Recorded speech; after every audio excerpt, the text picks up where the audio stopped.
When was the last time you took a leap of faith, trusting that everything is going to work out? Do you crave growth, or are you merely content with the status quo?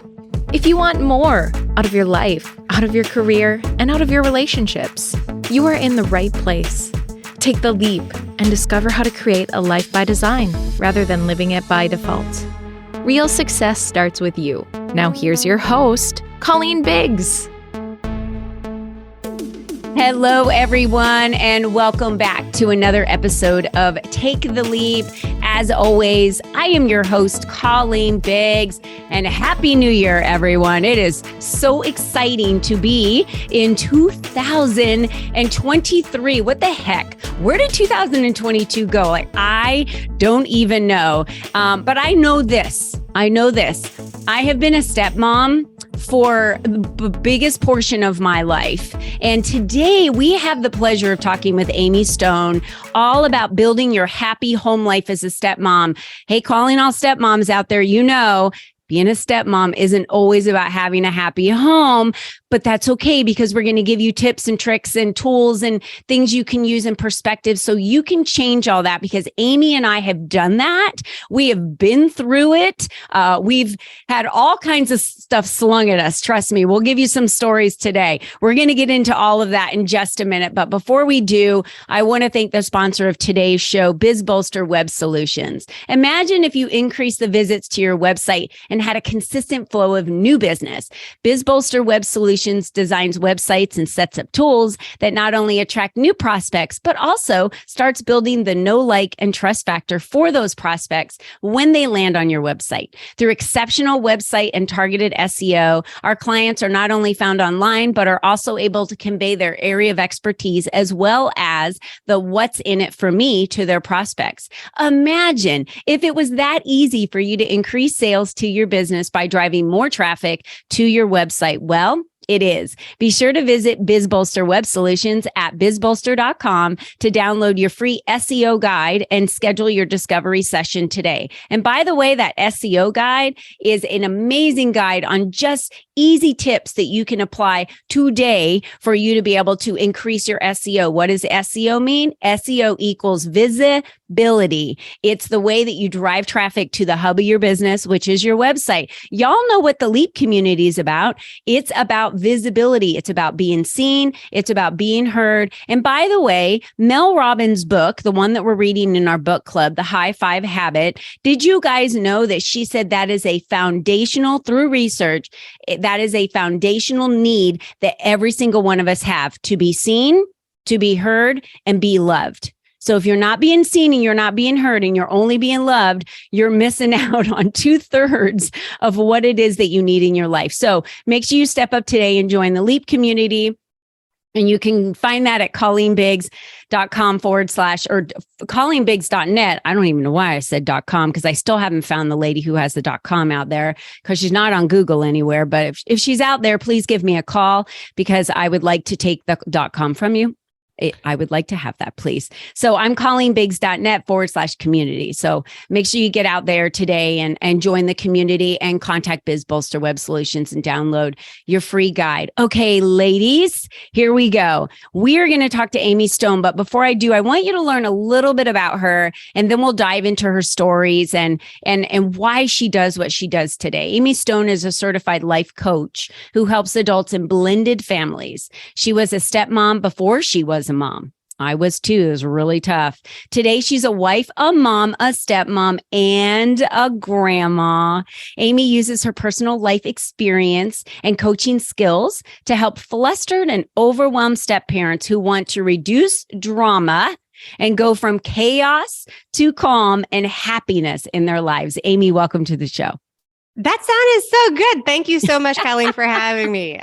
You sound amazing, Amy. I loved it. I was like, look how great I sound. Oh, gosh. And that's exactly what you do. Sometimes it's fun just to hear our bio and let it land, because it is our accomplishments. It's what we've done. It's who we are. And it's what we do to make an impact today. So welcome to the show, Amy. Happy to be here. Thanks for having me. So I have to ask you, Amy, you and I have had a lot of conversations about being a stepmom because I'm going to tell you, it's one of the hardest things I've ever been through in my life. Having a baby was so much easier. It was very short-lived pain. And I had the baby, and raising the baby was so much easier than raising someone else's baby. So what happened? Like, go take us back in time. Let's roll the tape back. Take us back in time when you first became a stepmom and what that was like for you. Oh, good. This is a great place to start. So I was young, and I was not looking for a permanent relationship. I was in my mid-20s, and I went to a happy hour and I met a guy. And I was getting out of another relationship. I mean, I really honestly was not looking for a serious commitment, but as life happens, that happens to be who I fell in love with and who I chose as a partner. And he had been married before, and he had 2 young kids. This was not a secret, right? It was a non-issue when I first found out about it because my focus was not on forever. I was young. I was like a child almost, even though you don't feel that way when you're in your mid-20s. I was confident that I knew everything I needed to know, as you are when you're 20 I became a old. stepmom at 19.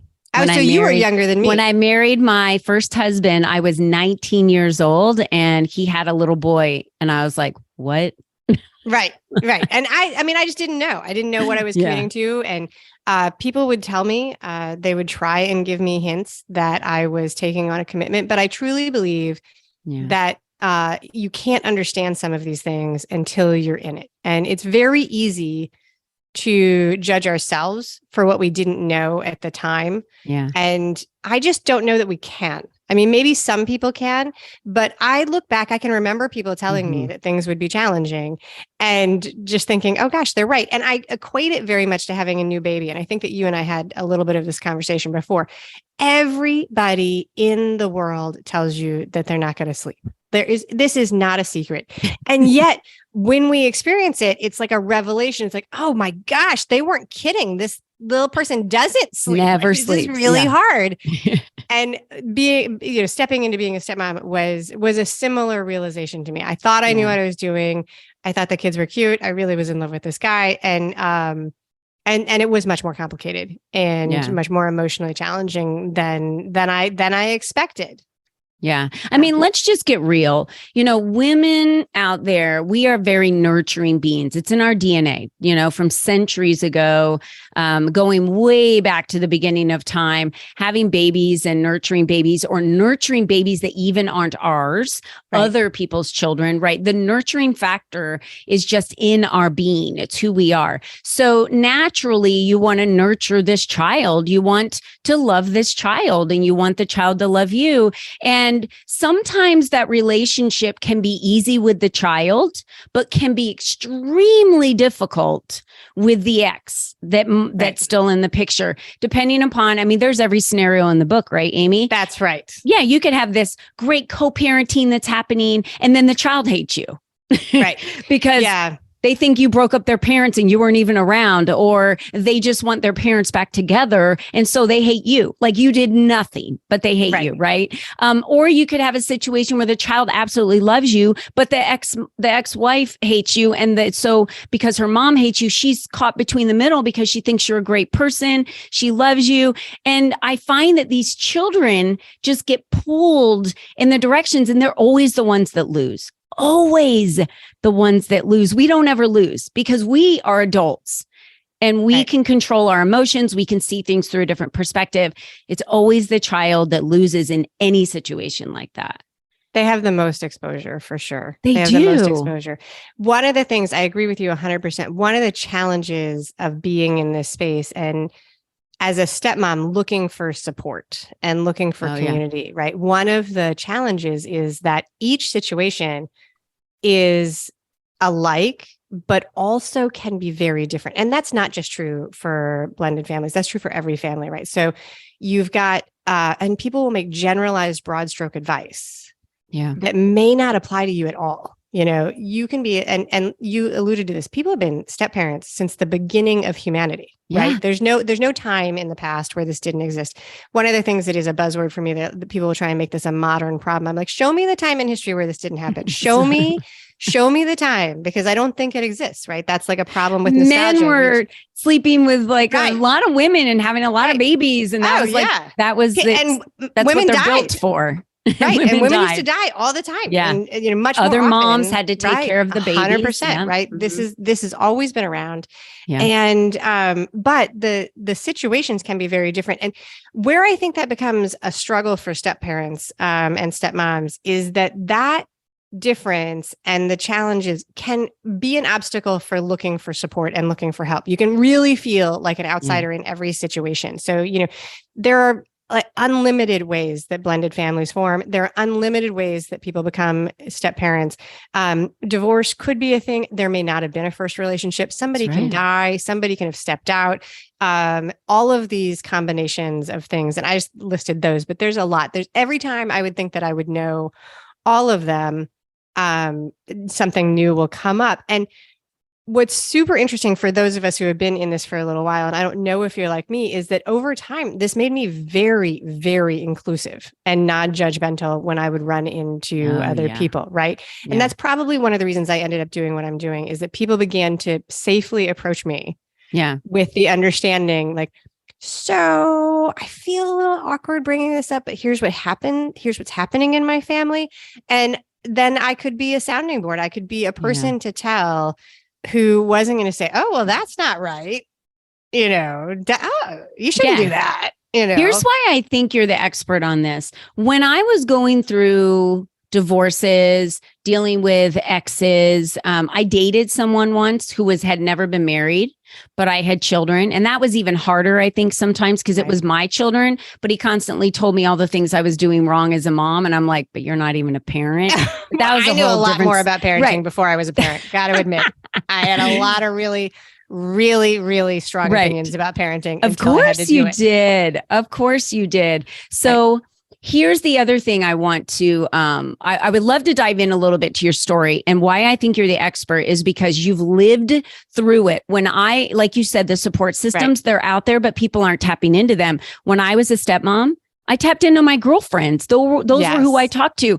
By the way, they weren't divorced. By the way, they weren't stepmoms. By the way, they weren't living through it. So it's like talking to one of your best friends that doesn't have kids about your struggles as being a mom. She can't even relate. She can't even relate. So talk to us about a situation that you had gone through that you saw it going the totally different direction, or that was just horrific for you. And then maybe how you turned that around. I would love to give real situations of what you've been through and emotions that you've felt, because, listeners, they want to get to know you, Amy. So share with us, because that's also going to help them realize that it's possible, that some progression is possible.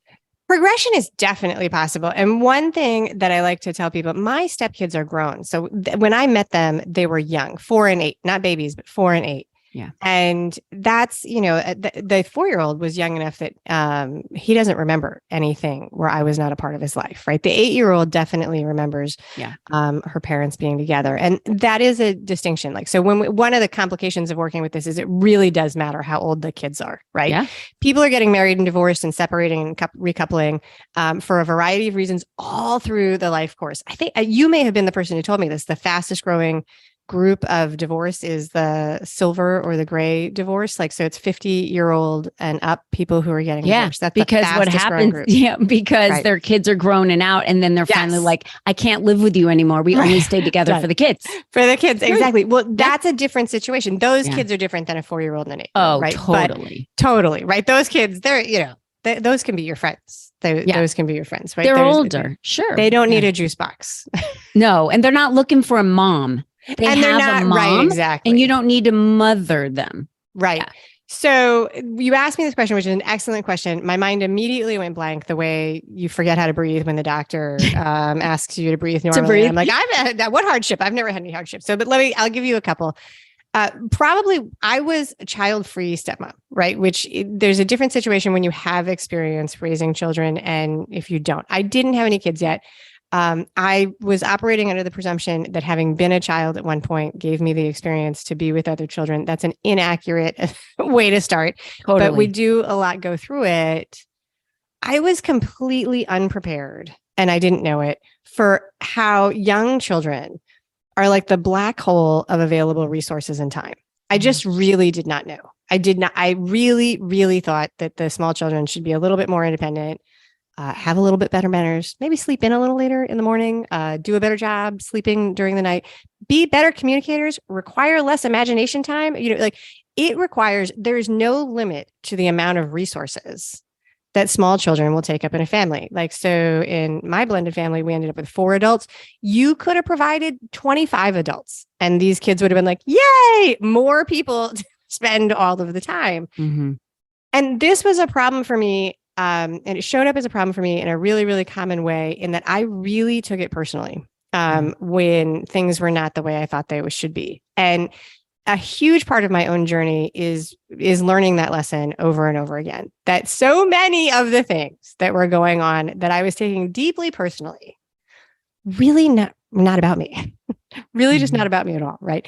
And so learning that process over and over again, was a part of it. So in the beginning, I was like, oh gosh, why does it take so much time? Like, why is every available moment when the kids are around about the kids? And I can look back after 20 years later and be like, because that's the way it is. You either have to create a framework where other people are stepping up and supporting the children so that you have free time, or it is just the giant 24-hour never-ending cycle of love, affection, juice boxes, laundry, dishes, activities. That's the grind of young kid life. Yeah.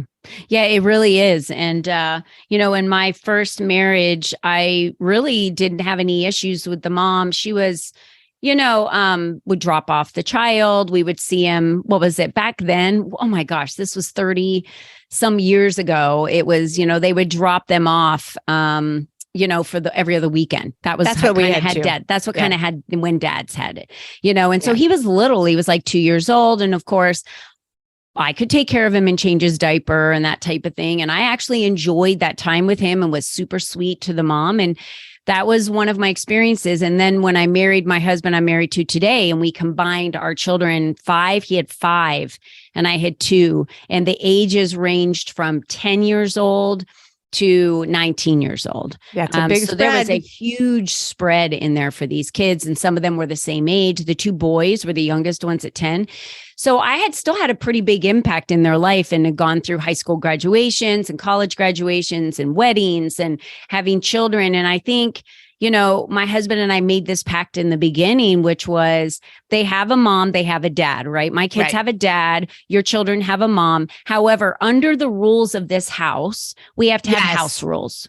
Yes. It applies to every child that comes in. If it's a friend down the neighbor on the street, it has to do with if it's your child, my child, doesn't matter if you live here or don't live here, like rules, like you don't sit on the couch and eat in the living room. That's a simple rule, right? Right. And it's not like I'm saying you can't do it. And if they say, well, my mom lets me, it's like, okay. And at your house, you can do that. But the rules in this house for everybody that comes here, we don't eat in the living room. So you can't eat in the living room. Right. And so it just makes it a little easier when you have house rules versus your kids' rules, my kids' rules, because I had kids.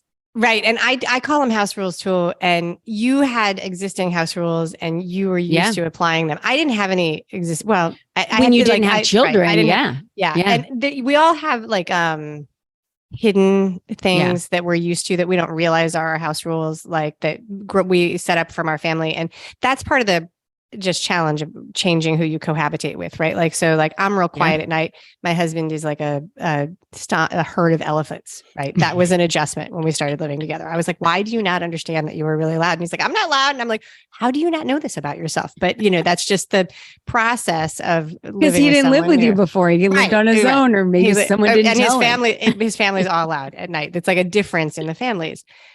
I was advised, I got real actual advice that what I should do as a new stepmom is allow for the other rules to lead, like step back and let my husband parent with his wife, right? That's a common guiding principle. But where that doesn't work, in my experience, is with the house rules, because you're living in the same house. And so you're living the rules of the husband and the ex-wife. So it's like they're still creating the rules. And where do you fit in on that? Right. that has to hurt your self-esteem, your The whole confidence thing. as Exactly. a stepmom, your value that you're contributing, 100%. your relationship with your husband. That affects all of that because you feel like you're an outsider. I did. I described it when I finally came to my husband. I was like, I can't do this. I feel like a second-class citizen in my own house. Yeah.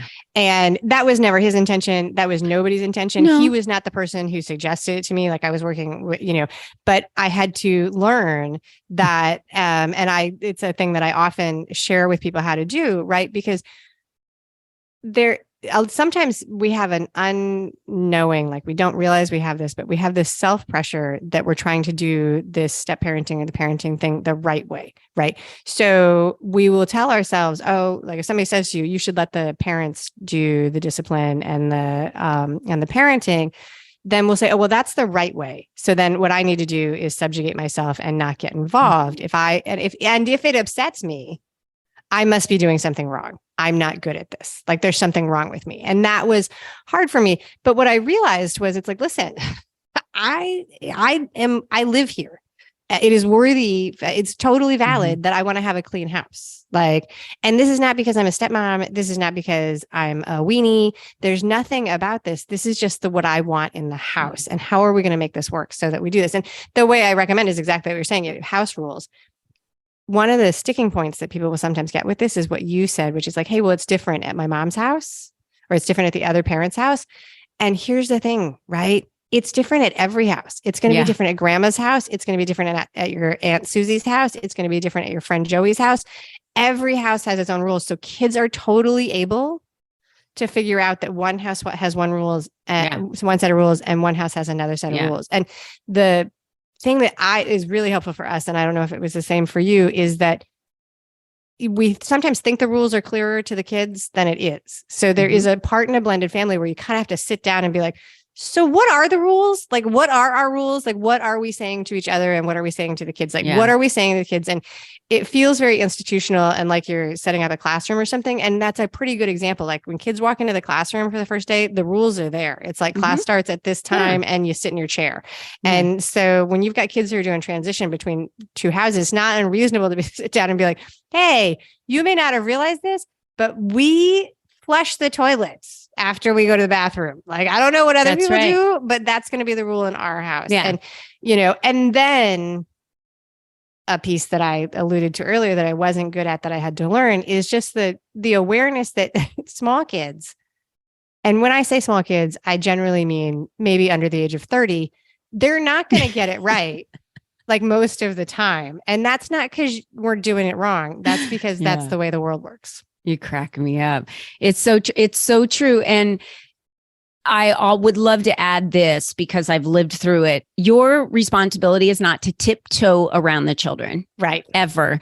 Children need direction. They need leadership. They need rules and they need boundaries. They just want to understand, where am I playing in between? Where am I? And once they know the boundaries, like the lines, then they're safe and they feel safe. When we don't create those boundaries and it's willy-nilly and they just don't know, they don't feel safe. So they're constantly going to be looking for ways to figure out what the boundaries are. And that's where you get a lot of the problems of behavioral problems. And we haven't even touched on if there's a grandparent involved, because that can be a whole nother dynamic that you have to deal with. Fortunately, I have never had a spouse pass away where then I've had the grandparents step in and feel like they're going to be the parent and make all these rules. But I know there are a lot of women out there that have, and they don't necessarily like what their mother-in-law is implying that they do with the children, or want all these, type of custody and visitation. Well, it's a lot. And that happens. Like one of the things that it's very easy to scapegoat the step family and the blended family and the step parenting as the source and the cause of all of these issues. But I know hundreds of people, hundreds of people. If your mother-in-law comes and stays with you for a period of time and is in your business, it doesn't matter the construct of your family. That is a hard situation. It's like, okay, listen. Yeah. I back off a little bit, please. And I had a friend asking me the other day, Amy. She said, "Don't you ever step in on your grandkids when your children are, disciplining them or not disciplining them. And I said, listen, I'm going to tell you this right now. I love all of my children equally, which is my children, my stepchildren. I love them all equally. And I said, every single one of them are different. And every single one of them are going to raise their children differently because they're going to also then have a spouse that was raised differently. And they're going to agree on their family rules and how they raise their children. I abide by the family rules when I'm in their home. When my grandchildren come to my home, it's my house rules. I still have my house rules, and the rules still apply for grandchildren and the adult children and everyone else. So I will never step into my children's business and tell them what I think they're doing wrong or what I think they're doing right, because obviously I believe it's none of my business. It's their business. It's their family. And I'm there to help contribute to make life easier for them. That's why we're there, right? To love the kids, to make life easier. And it can be hard though, right? We're talking about very broad strokes, right? So, that's pretty good, pretty simple when you're talking about juice boxes and Band-Aids, right? Sometimes we have disagreements with people in our family on foundational issues, right? And it does come up, these things. And then the families have to figure out how they're going to do it. So we're a couple years out of the pandemic, right? But a really, really sticking point for, families, blended traditional, insert, the thing was, vaccinating the kids and who you were going to do and what. Yeah. And, so it's like you figure out what your values are. And then we have to figure out when we're going to keep our mouth shut, right? Because like you said, it can be hard to see it sometimes, but sometimes it's not our job. And that's a hard thing of caregiving overall, right? Is figuring out when is the time that I step back and let other people do whatever it is that they want, right? And, we celebrate that independence with very small kids. Like the very first steps you take, yay, you crawl, you roll over, all of those things we celebrate. But it's harder when those first steps are moving away, driving the car, making big mistakes, stuff like that. But it's the same kind of thing. It's like, oh, wow. I think this is not my job. It's important for us to step in when we need to, especially when I've seen this on both sides. My children lived with my husband and I, and the other children visited and were there a lot. And so we were always together as a family. And I remember my daughter and I, we used to have these blow up arguments. We are so similar. When she was a teenager, doors would slam, we'd be screaming at each other. And when I would go up to my room and my husband would be like, just go to the room and chill out for a little while, because she's got a door and I'm trying to get through the door to get to her. And he's trying to get me to go in another room and chill out. And then she comes out and wants to get to me, and he gets in between us and he's like, everybody just needs to chill out. Like, we need a timeout. Yeah. He's like, we need to let your mom chill out, because right now, if you go up there, your mom is going to kill you. This is not going to be a good situation. So, and she's like, you're not my dad. You can't, this is the common one. You can't tell me. He said, you can't tell me what to do. He said, I'm not your dad. You're right. That's right. But she is my wife, and I am seeing what's happening here. And I really think this is the best thing to do. And I'm not trying to be your dad. I'm just mitigating this situation that's happening under my roof in this house at this moment. And he did a really good job, of that. And so kids are always going to sling things at you to say, especially younger, you're not my mom. You're not my dad. You can't tell me what to do. And if it hasn't happened to you, it will. These are going to happen all the time. Yeah. In my philosophy, Amy, and I would love to hear yours, what I decided to do in this family dynamic was this. I was going to love these children unconditionally.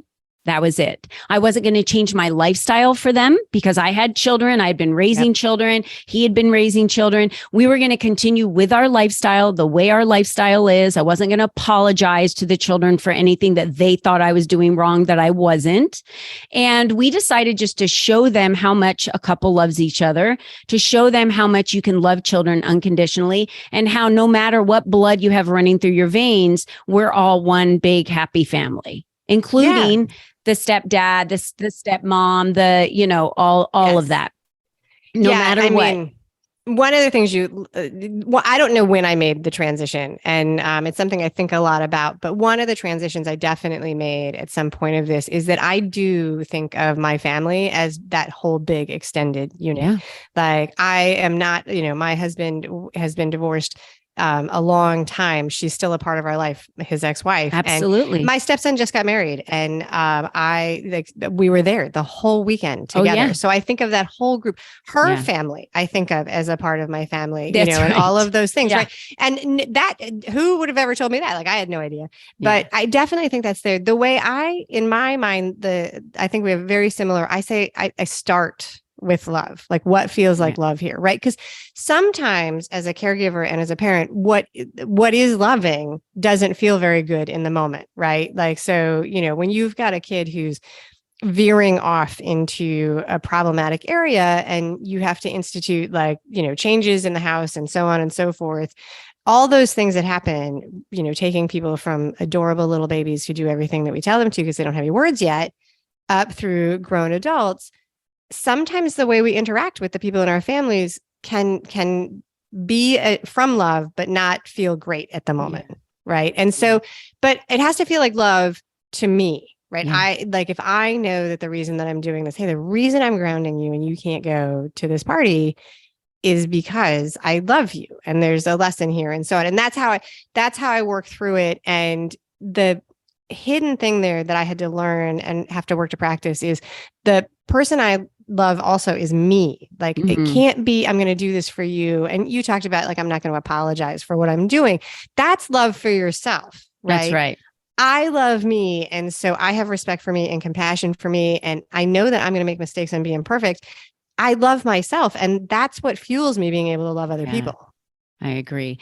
There was one Christmas that I decided to, on Christmas paper, write a letter to every child in the family, the siblings, not their husbands or wives, but just every right. You had child, to make a limit. You were like, how many people? So 7 of them. My mother-in-law just called and she was like, where are we drawing the line this year? Like who's getting, when you have a big family, that's a conversation. Like, what are the rules? People ask us all the time. They're like, do you guys have any of yours? Like you, and I was like, oh, we had 7 when we got together. Even if I could have had children at that point, A, I was way too old, and B, we had 7. Like that was a lot. I shouldn't even have to say anything after that. So I remember writing a letter to each one of them because there was a lot of tension in the family. I love them unconditionally. I will share this. It doesn't mean that his ex-wife had moved on emotionally, right, and that she was not accepting of our marriage and who I was, and that I was a big part of their life and that they loved me. We'll just leave it at that. But I wanted the children to know that no matter what was happening and no matter what they heard on either side, right? Because I would never talk ill about another person in my house ever, and they'll never hear it here. I wrote a letter to them about how much I love them, little things about them that I was so proud of them of, why I'm so happy to be part of their life, and how much I love their mother. Oh, that's nice. That changed a lot. Right. Because that's I nice. don't think we ever sit and tell them, I'm not mad at your mom. I don't hate your mom. But they don't know because they're kind of in this middle and they're like, but I think they hate each other. And it's like, but they don't know what we're feeling if we don't verbalize it. So I think another lesson everyone can get out of today, Amy, is verbalize how you feel to the child and to the other people. I think it's very important. Yeah. Yeah. Communicate. Communicate. And teach your children to communicate. Yeah. So many times, because I'm sure when you work with people, because this is the truth of humans, we're not as good at communicating as we think we are. Right. And surely, we make assumptions all day long, every day, that the person that we're existing with knows what we're already telling them. Right. And that is very much like the root of a lot of miscommunications, and little tiny versions of that can blow up into giant family problems. Right. So when I was a teenager, I was delightful. Never did anything wrong. And this is the way I remember myself as a teenager. My father has a different recollection. And he and I actually ended up in therapy together, like when I was a teenager. And I don't know, my dad is dead, so I can't ask him. I don't remember what charming thing I did to make this happen. But we, just like in the movies, we would sit in this office with a therapist and he was teaching us how to talk to each other. Basically, he was like, it was just like in the movies. It was like, what did you hear? Can you say something nice? Like it was awful. It was awful. I don't remember how many of these we did, but part of it I remember is at the end, my dad and I would both like go and have like a milkshake together and complain about the process. We were both so miserable with the process, but we did it several times.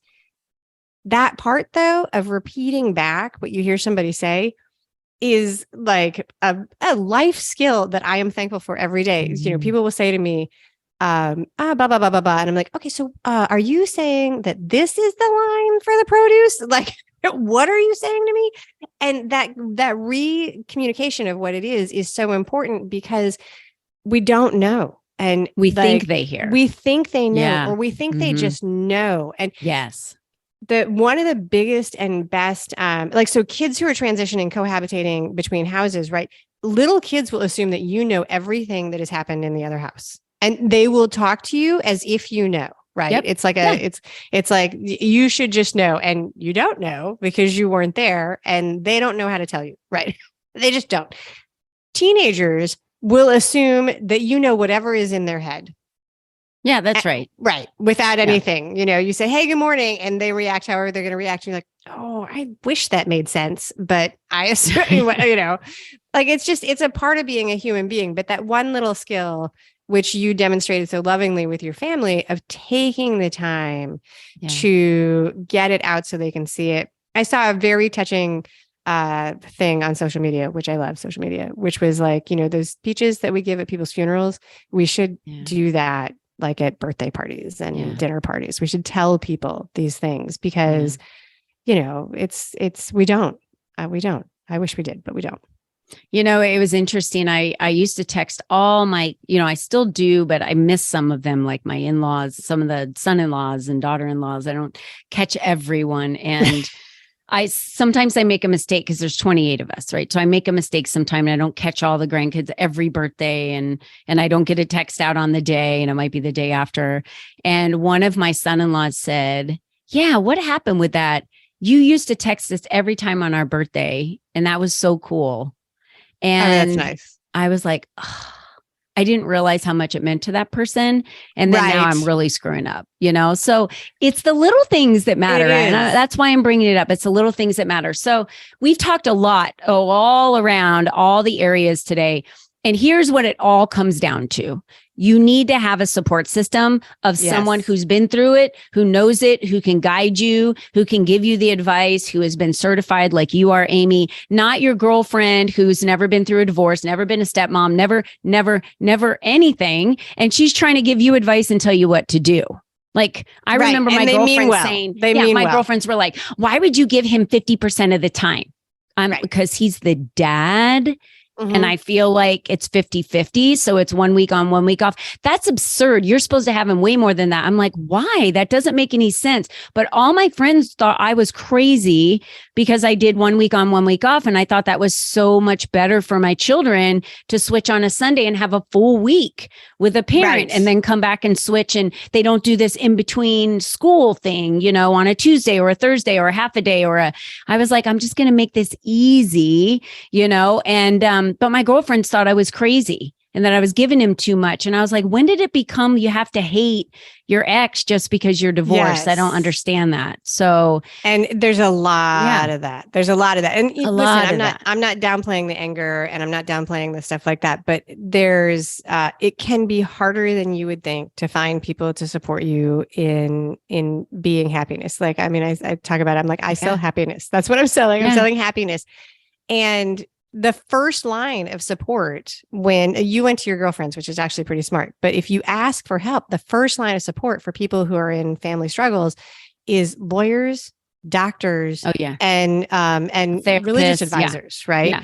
And then before you know it, like CPA stepping in Right. or whatever it's called, the Right. Child Protective Services, CPS is stepping in and you're like, whoa, hey, wait a minute. Like we're just a Right. normal family. Exactly. It's crazy. Exactly. Yeah. And so I dream of a world where there's a lot more support for people this is how you work this out for yourself, and a designation. Because if you go to a dentist, he's going to look for problems in your teeth. That's what you're paying him for. If you go to a lawyer, listen, there's a lot of collaborative things coming up, and there are great lawyers who will be like, hey, do you really want to fight about this? But their specialty is taking your money and fighting for you. Right. That's right. And they don't actually have a dog in that fight. And so when the question is, hey, if I want to be happy here, what do I do?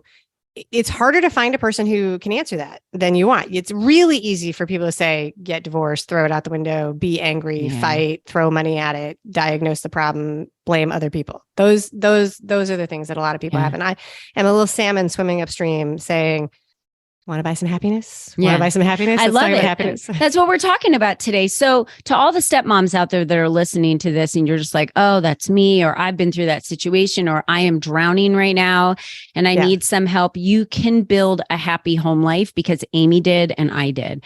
And you just need to know what to do, like the steps to take. So Amy, tell them, how do they reach out to you? If you have anything that you want to give them, let them know that it's on your website or whatever you've got. Absolutely. So I put everything in one spot. So my name is Amy and the name of my business is Amy Says So, which is a super cute play on the words, because I say so. So amysaysso.com is my website, and I have resources there. I'd love to invite anybody who's interested into my community where I share, my lessons and my wisdom. And I have two things that are front and center on that website. One is the 10 lessons that I think I learned over 20 years of being a stepmom. And then the next is the 7 changes, the 7 action steps that I'm pretty sure I took that really did impact change. And so those are things that I give out like M&Ms. Happy to share them wherever people may want. And that introduces you into my community where I share all the other fun things that I offer. All right, great. And I know you can also follow her on Instagram. You guys, if you want daily info from someone that you're hearing, and you need to, if you're a stepmom and you need advice, or you think that I could use the advice, or the inspiration or the motivation, then start following people like Amy, on her Instagram, or message her at the Amy Says So on Facebook, or follow her on LinkedIn. Whatever your crack is of social media, go connect with her. Reach out to her. It's so true. Whatever your little addiction on social media is. Yeah. Social media is predominantly entertainment. And so, it's really good advice to message people. Like if you resonate with something that somebody puts on social media, it's like message them and be like, hey, what do you think about this? Because most of us who are there will reply and be like, here's where to go for that. I use social media too for stream of information, like YouTube, and many of you probably use social media as a stream of information. So if you're a stepmom and you're not feeling like you've got the happiest home life and you're struggling like I struggled like Amy struggled. We all struggled differently. You will struggle as a stepmom at some point. You either just have to decide, are you going to get the support or not? That's really what it comes down to. And Amy, this conversation was amazing. This was probably one of the longest podcasts we've done in a while. So I'm glad that the listeners have stuck around with us for this long. And I just want to remind every single one of you ladies that are listening to this, because I'm assuming if you see the title, you're a lady listening to this because you're a stepmom, and you're the only you that's ever been. You're the only you that will ever be, ever. So don't, give yourself permission to be the best stepmom that you can be. Give yourself permission to build yourself your happy home life and be the person in their life that you want to be, not what's dictated by the other person or the other adult or the other child or the other in-law or the other grandma or anybody. You build the happy home life that you want to build. That's right. Give yourself the permission to do it. It's up to us to build that happily ever after. It is. Well, Amy, thank you so much for being a guest. Everyone, thank you so much for joining us. 2023 is going to rock it out. So if you're a stepmom, 2023 is your year to change the family dynamic so that you are happy, they are happy, and everybody's happy. All right, everyone, we'll see you next week. And until next time, be you and be strong. See you. Bye-bye for now. We hope you enjoyed our show today, as our guests shared their secrets on designing their life by taking the necessary leaps to expand their influence and attract the right people and clients into their lives. To start these easy steps for yourself, be sure to visit www.colleenbiggs.net/freebies to download the 7 ways to increase your exposure today.